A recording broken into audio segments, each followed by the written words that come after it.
Oi, gente! Então, hoje eu vim aqui falar um pouquinho sobre o tema do nosso trabalho, que o tema é aves. E as aves, por que elas têm esse nome, primeiramente? Porque ave significa ousadia, independência, autenticidade. E quando a gente fala de aves, a gente lembra, por exemplo, de um gavião, que a gente lembra que ele é meio líder, sabe? Então, por isso que se deu o nome aves, que originou depois pássaro. Eu vou falar um pouquinho sobre o habitat das aves. As aves, elas tanto podem viver em geleiras, né? Quanto podem viver em desertos. Um exemplo bem claro são os pinguins, que vivem em geleiras da águas geladas da Antártida, e as emas, né, que vivem em lugares muito secos do deserto. Outro exemplo também de habitat é a parte rural e a parte urbana. Por exemplo, as andorinhas. As andorinhas, elas são aves migratórias, ou seja, elas migram de um lugar para o outro, né, em busca de alimento, uma moradia, coisas que vão favorecer a sobrevivência dela. Como eu havia dito, ela é uma ave migratória, ou seja, ela pode vir de tanto da cidade para o campo quanto do campo para a cidade. E isso não vai mudar nada, apesar dela ser um animal difícil de domesticar, né? Porque você não pode ter uma andorinha, né? Como você tem um periquito na gaiola, né? Que não é o habitat delas. O habitat das aves é solta, totalmente solta, não dentro de uma gaiola, mas tudo bem para quem tem. As andorinhas, elas preferem lugares mais abertos, sabe? Perto de rios, de lagos. Elas não gostam de vegetação, uma floresta fechada, nem nada disso.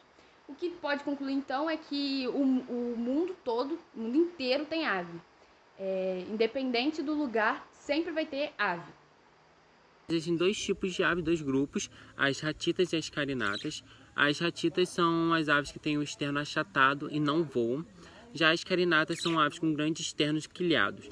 Em geral, elas são capazes de voar longas distâncias e é o maior grupo com muitas ordens, dentre as quais dos peciformes. As espécies têm ordem, têm um corpo pequeno e voo rápido. Entre os exemplos, nós podemos relacionar o tico-tico, sabiá, essas aves pequenininhas. O registro de ave mais antigo que tem é o Archaeopteryx. Ele viveu no final do período Jurássico, entre 159 milhões de anos atrás. Agora eu vou falar um pouquinho sobre a pele das aves. Essa pele, em cada ave, ela é de um tipo. Por exemplo, em umas aves ela é mais espessa, em outras ela é mais fina, mas geralmente possui a cor rosa claro ou um rosa meio azulado, e são caracterizadas por ser homeotérmicas, ou seja, estão sempre a uma temperatura constante. Mas em cada ave tem um ajuste de pele. Cada ave possui, exemplo, se o animal ele usa mais a perna, o pé no caso, ele vai precisar de uma pele mais um pouco mais fina, então é mais adaptado, é tudo adaptado em relação à pele. E essas aves elas também têm a característica de não possuir células sudoríparas ou sebaces, que são responsáveis por produzir suor, mas elas possuem epiderme, que basicamente exerce a mesma função. Qual a função, então, da pele? A pele ela vai proteger a musculatura subjacente, que é a musculatura que fica debaixo, e é responsável por proteger contra uma barreira protetora, né, contra substâncias. E nas aves, o tegumento, que ele possui receptores sensoriais que detectam as condições ambientais, produz e mantém as penas e atua na termorregulação. Ou seja, isso mostra que a pele, ela vê como que a ave tá, é como se fosse um termômetro que ele se regula sozinho dentro da pele das aves. Ele tem como se fosse um termômetro e ele vai vendo se tá muito alto, se tá muito baixo, então ele mesmo vai regulando. A pele das aves, ela possui também a glândula uropigiana, que elas são glândulas formadas de muco, que elas sintetizam gordura, que através do bico, essa gordura ela é transferida para as penas, com a finalidade de impermeabilizá-las. Ou seja, essa glândula produz esse muco vai para o bico das aves, Depois que ele vai pro bico, a ave passa, esfrega no corpo dela todo e ela fica, através desse muco, hipermeável. Por isso que quando as aves têm chuva, as aves não. A chuva cai e a ave não cai assim. Ela tem uma pena impermeável por conta desse muco, né? Que faz ela não cair. A pele das aves, ela também age como um órgão secretório sebáceo, que foi o que eu já tinha falado, e essa glândula uropigiana que eu acabei de falar, ela consiste na estrutura mais especializada, porque seria uma estrutura mais inteligente das aves, porque como que um animal, né, é capaz de se hipermeabilizar através de uma glândula que produz um muco. E os seboqueratinóceos ou queratinóceos aviários, eles são os únicos que produzem uma secreção lipídica que protege a pele juntamente com as secreções da glândula uropigiana, que foi o que eu acabei de falar também, que é um conjunto de secreções que vai proteger a ave e hipermeabilizá-la. E uma estrutura exclusiva das aves é o desenvolvimento de tendões com fibras elásticas que interconectam a musculatura lisa da derme, que fica mais ou menos na região do pé, e ele é responsável por interconectar, né, a musculatura lisa da derme.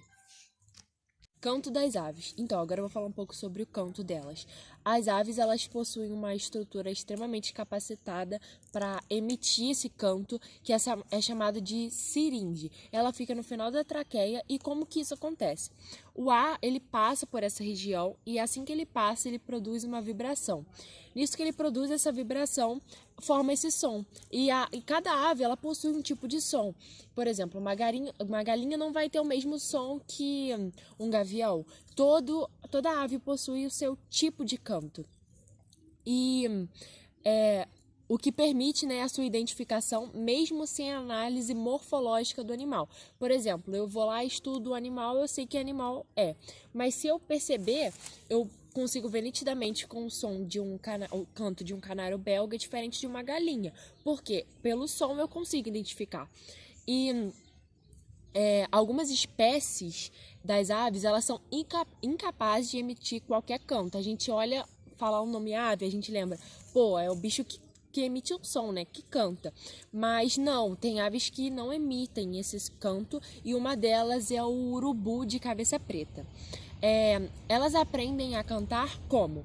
Elas ouvem outras aves cantando do mesmo bando que elas, da mesma espécie, e eles são literalmente ensinados pelos mais velhos.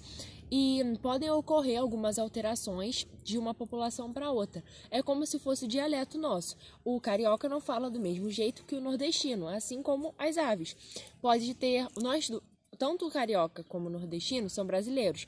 Às vezes tem aves que são da mesma espécie, mas por ser de lugares diferentes, elas vão ter o tipo de canto, dialeto diferente. Mas por que elas cantam? Elas cantam por vários motivos e muitos deles são nítidos. Para comunicar, obviamente, para se comunicar uma com as outras, para achar um filhote, então ela fica emitindo som, buscando que o filhote também emita um som e os dois se encontrem. E para atrair parceiros, que quando a ave ela precisa de um parceiro para se reproduzir, ela também fica emitindo esse som. Geralmente é possível, né, diferenciar um canto que a função dele é de acasalar, de outro que tem a função somente de chamar. E o canto que o macho produz para atrair as fêmeas é mais melodioso e longo. Então ele fica mais querendo convencer a fêmea mesmo. Então um canto mais longo, ele vai mais devagarinho para poder acasalar. E esse tipo de som também é emitido para delimitar o território, né? Exemplo, esse lugar aqui é meu, então eu vou emitir um canto que mostra que esse lugar aqui é meu, esse território aqui é meu. E quando o assunto é chamar filhotes ou orientar o bando, ele já é mais curtinho. Eles vão emitindo pequenos sons mais altos que o outro e mais curtinho.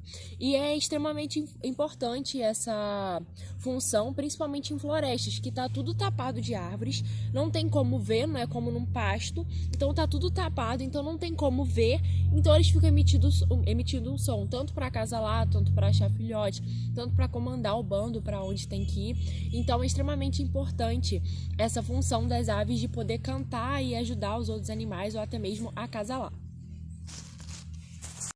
Eu vou falar um pouquinho sobre as penas das aves. Toda ave possui pena. Independente da espécie, toda ave vai possuir pena. A pena, vai tornar o grupo das aves como um grupo exclusivo. Ou seja, nenhum outro grupo vai ter pena, somente as aves. A pena, ela tem três características diferentes. A raque, que é essa parte aqui mais durinha da pena. As barbas, que são essa daqui grandona. E as bárbulas. Não vai dar pra mostrar no vídeo, nesse daqui, mas ela é pequenininha assim, ó, que torna a pena da árvore mais durinha, sabe?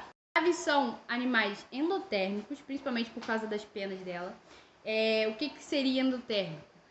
Quando, por exemplo, tá frio ou tá calor, a ave sempre vai manter a temperatura corporal dela.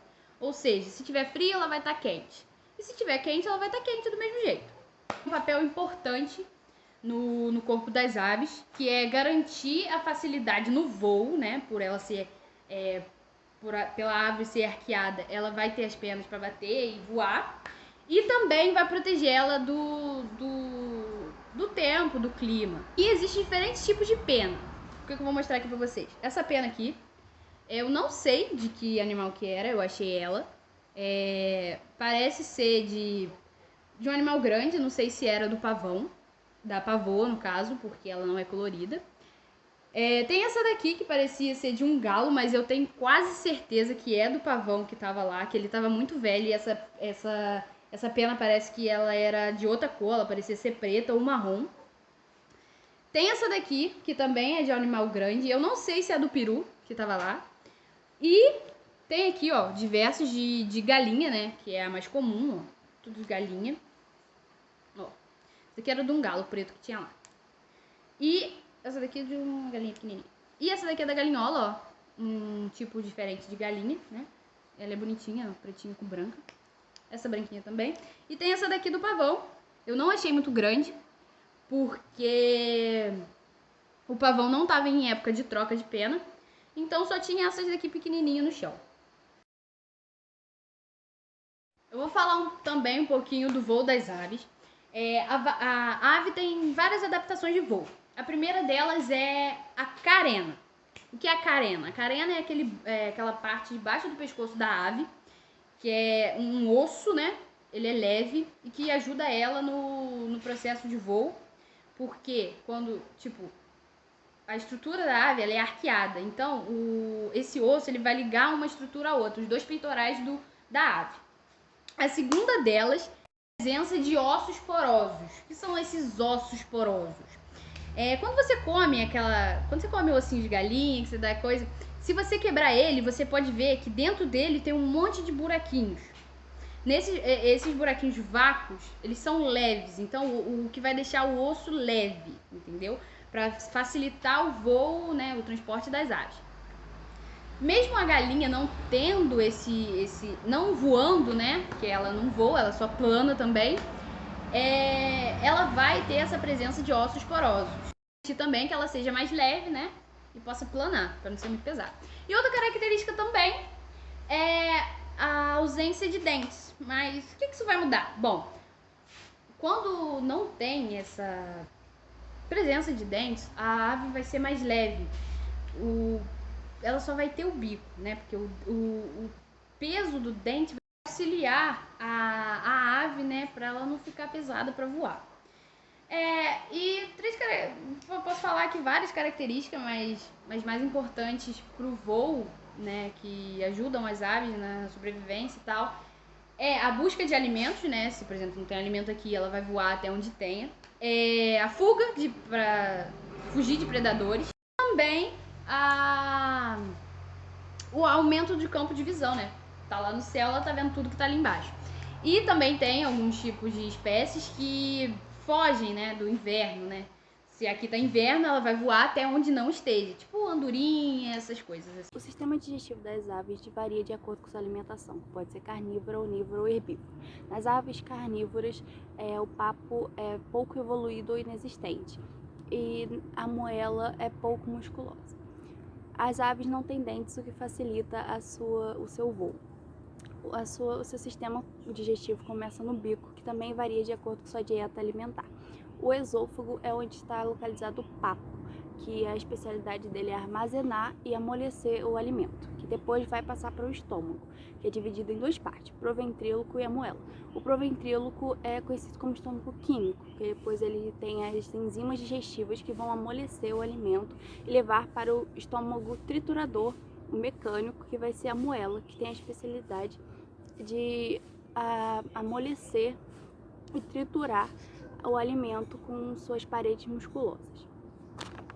O intestino delgado das aves é parecido com um dos mamíferos, sendo que das herbívoras é um pouco mais longo das carnívoras. E é lançado para o intestino grosso, que é curto, e onde são lançados os ductos do sistema reprodutor, excretor e do digestivo.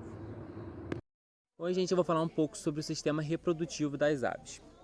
Independentemente da espécie, todas as aves vão pôr ovos, ou seja, todas as aves vão ser ovíparas. E apesar desses ovos eles parecerem muito frágeis, o formato oval deles promete uma grande resistência. As aves são animais vertebrados dióticos, ou seja, possuem dois sexos separados. E os filhotes eles vão se desenvolver no interior dos ovos, fora do corpo da mãe, e a fecundação ela é interna e o desenvolvimento é direto, ou seja, sem a fase larval. Os machos eles não apresentam órgão copulador. Eles têm dois testículos, sendo o testículo direito maior do que o esquerdo, e esses dois testículos são ligados aos canais diferentes, que terminam na cloaca. A transferência de espermatozoides do macho para o corpo da fêmea se dá através da justaposição das cloacas, que ocorre durante a cópula. Já nas fêmeas é diferente, elas geralmente possuem ovário e o oviduto direto atrofiado, sendo essas estruturas que aumentam o tamanho apenas durante a época da reprodução. Elas vão aumentar. Eu vou falar agora sobre o sistema circulatório. As aves elas são animais que possuem respiração pulmonar, circulação dupla e completa. A circulação dupla é uma característica dos animais homeotérmicos e ocorre quando o sangue passa 2 vezes pelo coração. Quando dizemos que a circulação é completa, ela quer dizer que o sangue venoso não se mistura com o sangue arterial. Esse sangue passa 2 vezes pelo coração e o sangue rico em oxigênio não se mistura com o sangue rico em gás carbônico. Para possuir a circulação dupla e completa, a ave ela apresenta uma maior disponibilidade de oxigênio. E, consequentemente, essa disponibilidade ajuda na maior disponibilidade de energia para conseguir a temperatura do corpo constante, que é chamado de homeotermia. O coração das aves ele apresenta 4 câmeras, 2 ventrículos e 2 átrios. Eles se encontram completamente separados e as suas hemácias elas são nucleadas, ou seja, elas apresentam núcleo, e ovais, que é completamente diferente dos mamíferos. Quando o sangue venoso, que é o sangue rico em gás carbônico, ele deriva dos tecidos do animal, chega ao coração e entra pelo átrio direito, e ao mesmo tempo o sangue arterial, que é o sangue rico em oxigênio, ele deriva dos pulmões e entra no átrio esquerdo. Os átrios eles se contraem ao mesmo tempo, impulsionando o coração para respectivos ventrículos. Esses ventrículos eles também se contraem ao mesmo tempo de forma que o sangue está no interior deles e é impulsionado para as artérias, sendo que a artéria pulmonar ligada ao ventrículo direito leva sangue venoso para os pulmões, enquanto a aorta ligada ao ventrículo esquerdo leva sangue arterial aos tecidos do corpo. A respiração das aves ocorre por meio de pulmões rígidos que se encontram na parte torácica das aves. A traqueia ela tem pequenos brônquios que se ramificam em parabrônquios. E esses parabrônquios têm pequenas mais ramificações, que são os capilares aéreos, que permitem a troca de gasosas. Na porção inferior da traqueia é possível encontrar a siringe, que é responsável pelo canto e grito dos pássaros, que eles costumam utilizar para chamar o companheiro ou alertar algum de seu bando de algum perigo de alguma ave inimiga.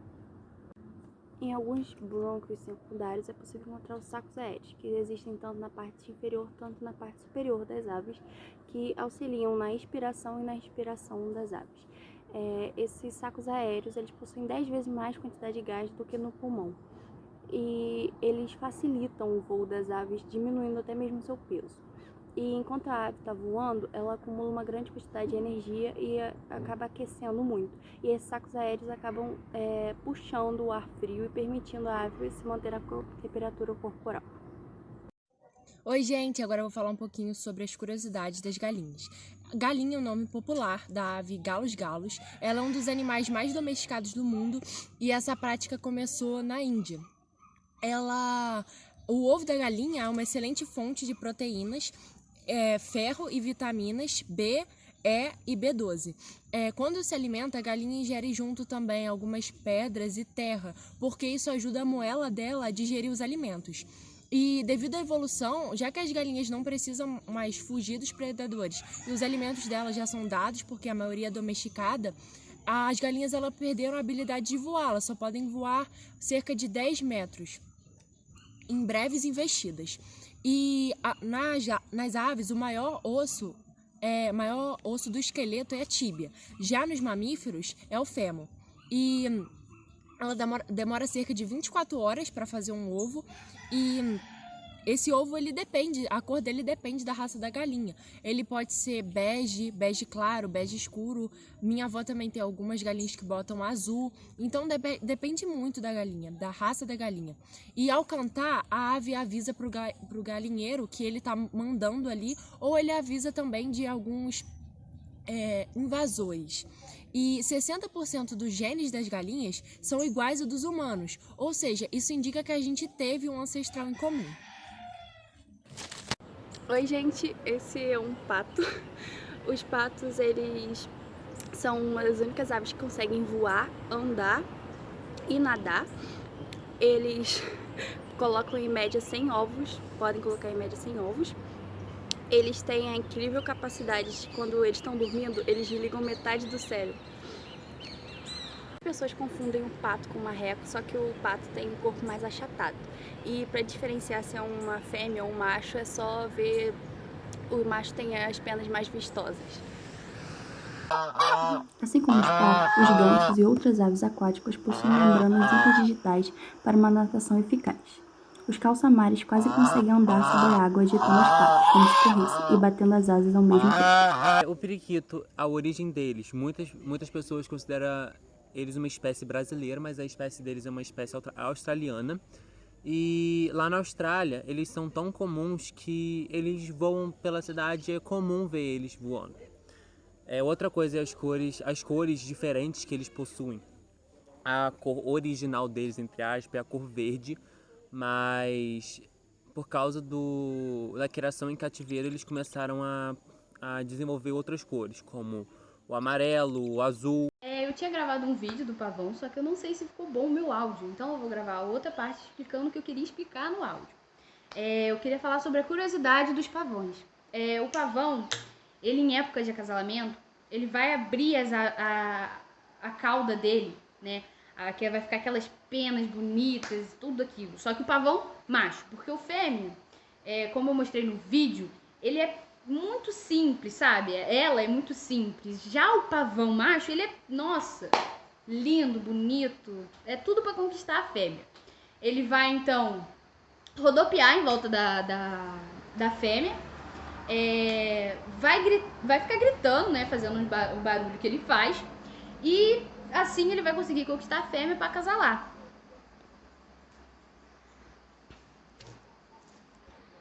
Também que serve essa cauda dele é que ele vai abrir em leque, né? Do mesmo jeito que ele abre para acasalar, ele vai abrir em leque para intimidar um predador, sabe? Ele vai intimidar o predador e o predador vai embora, na maioria das vezes, né? Aí depois ele vai fechar e vai sair de cena tranquilo, não vai fazer nada, né? Diferente do peru, por exemplo. Porque o peru, ele vai abrir, ele sempre tá baixadinho, mas se chegar um predador ou qualquer outra pessoa, ele vai abrir e se deixar, ele vai te atacar sim. É o que aconteceu comigo onde eu fui ver o pavão. Cheguei muito perto do peru e ele quase me atacou. Mas foi tranquilo, não aconteceu nada, eu consegui correr. E o ganso também, mas o ganso não vai abrir nada, ele só vai te atacar. Ele não vai te matar nem nada assim, mas ele pode te machucar, né? Tipo, com o bico dele, bater, essas coisas. Também, os pavões são aves planárias, ou seja, eles não voam do mesmo jeito que a galinha. Eles só vão dar um salto ou correr muito, dar um salto e vão planar até chegar onde eles querem chegar, assim eles vão conseguir sair mais rápido. Ó, como é que eles estão? Eles ficam aqui nadando. Aí depois, se você pegar para reparar, na hora que eles saem, eles passam o bico na parte posterior do corpo, que eles têm uma glândula que permeabiliza eles, né? Eles saem como se a pena deles tivesse totalmente sequinha, né? Ó, eles ficam aqui nadando, depois eles saem tranquilos. São aves também, claramente.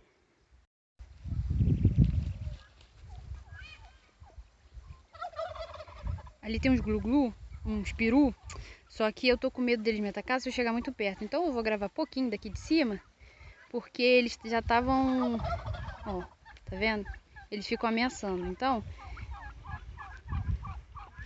eu não vou chegar muito perto deles.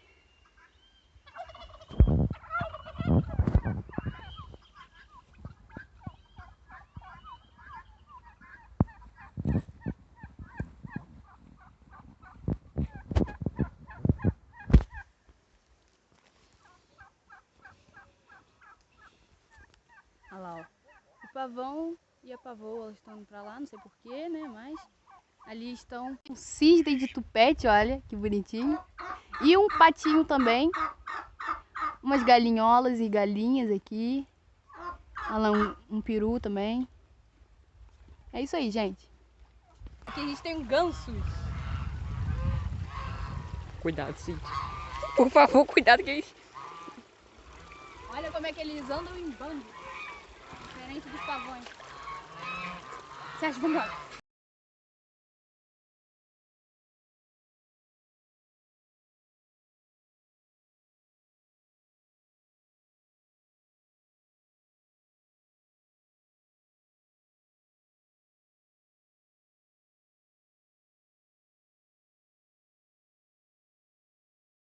E aqui eu termino minha parte com vários tipos de aves, ó, pato, galinha, tem um pavão atrás, tem uns perus ali também, um só eu acho. Então aqui eu termino e é isso aí, gente. Tchau!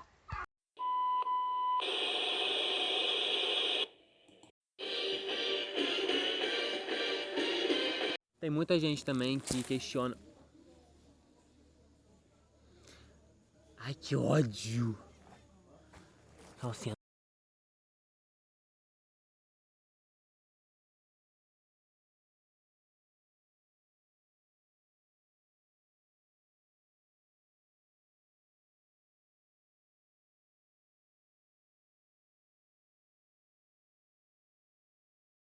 As aves, elas apresentam um sistema nervoso central e periférico, né? Que é dividido em 12 partes de...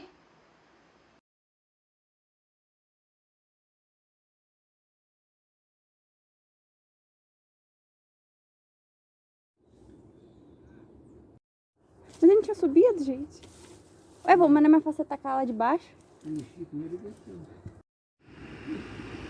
Cadê? Cadê o pato? Ó, pegou? Ai, cadê o pato? Pegou. Pegou? Pegou! Agora eu vou falar também do voo, né? O voo das aves, ele tem diversas adaptações.